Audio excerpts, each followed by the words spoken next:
Hi, everybody. It's Dr. Eshawn Williams, Dr. Edub to some. I am a licensed clinical psychologist, private practice in Carson, as I talked about before on my last podcast. Just thinking about a couple issues that I wanted to talk about today that are so difficult to overcome, and one being trauma, the trauma of the past. Trauma is so difficult to sit with, it's so difficult to overcome, it's difficult to think about, and it's very difficult to move forward and to move past the trauma to continue to live your best life. Just thinking about some ways to overcome trauma that we experience, especially from childhood, because it seems to follow us. It's like we can never get away from it. Um, Different things trigger trauma.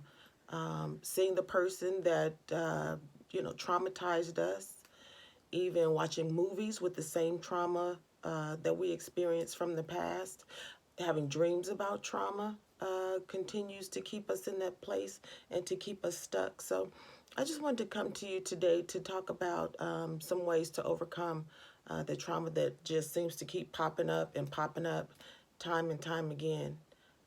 One way that I can think of to overcome trauma is to sometimes to write it down and to burn it.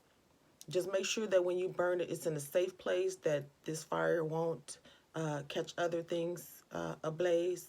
So you want to be safe when you do this burn.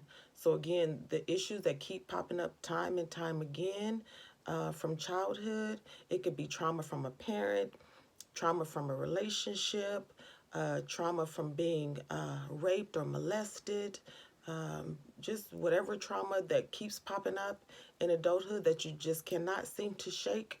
Sometimes to write it down, like keep a journal, write it down, and then after you write it down, burn it. But again, make sure that you burn in a safe place that won't catch other items ablaze. You want to be safe and make sure everybody else stays safe. Another way I can think of to overcome trauma, particularly childhood trauma, is to be in the moment. I know it's difficult sometimes to just say, okay, I'm safe today. That trauma was in the past, is not happening today. I'm an adult and I can protect myself. In the past, I was a child. I had no control over the trauma and I couldn't protect myself. But in the present day, as an adult, you can protect yourself. So it's staying in the present. So what happens is many times we want to live in the past, meaning these memories keep coming up, they keep coming up time and time again. The past is a place that we want to visit. It's not a place that you want to live in your mind, in your body, in your spirit, particularly because it just keeps you stuck. It keeps you from moving on at work, in relationships, just in all aspects of your life. It keeps us stuck. So the past is just a place you want to visit. It's not a place you want to live, meaning to think about it, to put it in its proper perspective. That happened many years ago when I was a kid, but today I'm an adult and I can protect myself. And in the moment, you're safe. So actually saying to yourself, okay, that happened yesterday, today I'm safe. The future is a place that we want to visit too. It's not a place that you want to live because it keeps you from living in the moment. And really, most things are about the moment, because if you don't live in the moment, you miss out on such valuable experiences. You miss out on relationships, people who love you. You miss out on conversations because you get stuck in the past and what's going to happen in the future. And what happens is, because the past was so difficult, that our bodies just get used to, okay, the future, and the future is going to be better, and the future is going to get better.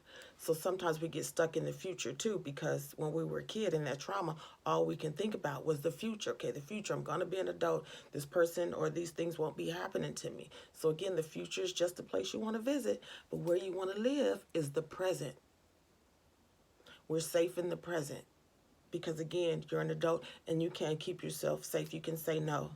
You can reach out for help. You can protect yourself physically, emotionally, and mentally from the abuse. You can remove yourself from the negative situation if you choose to do so.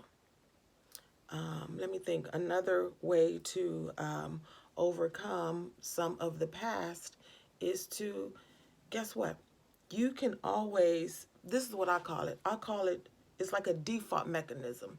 So you can say, yes, this negative thing happened in the past. This bad thing happened. Yes, I was abused. But look what good came out of it.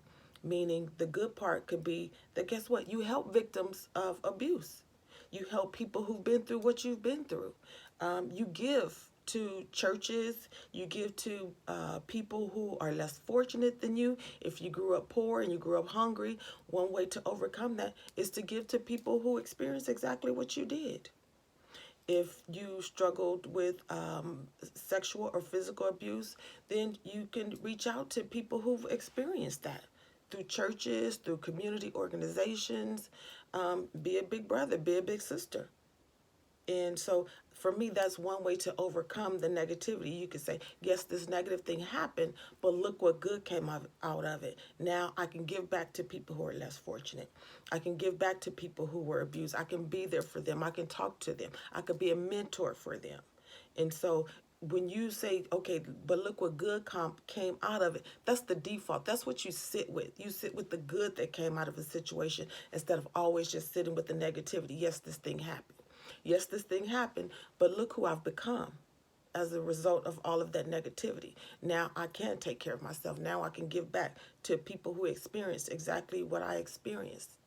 And let that be the default. Let that be the good thing that came out of all the negativity that happened to you. So again, just want to sit with, okay, be in the present. Today we're safe. You can journal and burn. And then you can give back to people who experience exactly what you did to say, okay, this is what good came out of that negative situation.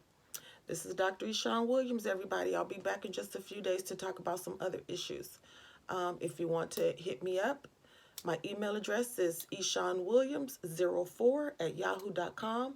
It's ESHAWNWILLIAMS. The number's 04@yahoo.com. Thank you, everybody. Peace and love.